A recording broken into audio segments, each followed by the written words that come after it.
ილია თოფურიამ არმან ცარუკიანს კიდევ ერთხელ შეახსენა თავისი ადგილი.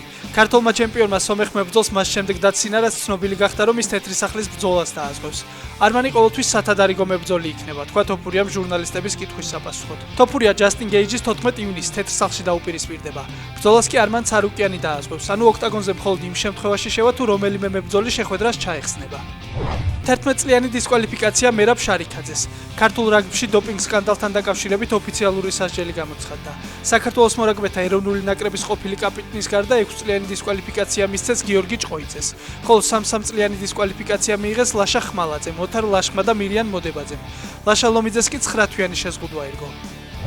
ზურიკო დავითაშვილი საფრანგეთის ლიგა 2-ის სეზონის საუკეთესო მოთამაშედ დასახელდა.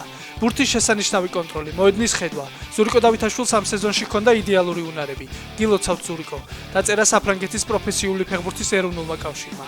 დავითაშვილმა მიმდინარე სეზონში ჩატარებულ 28 მატჩში 14 გოლი გაიტანა და 5 საგოლე გადაცემა შეასრულა.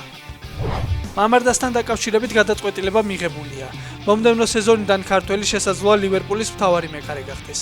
მედიაში გავრცელებული ვარაუდით კლუბის ამჟამინდელი მეკარე ალისონ ბეკერი, რომელსაც ტრავმები ხშირად აწუხებს, მომდევნო სეზონიდან იუვენტუსში წავა. მის ადგილს კი მამარდა დაიკავებს.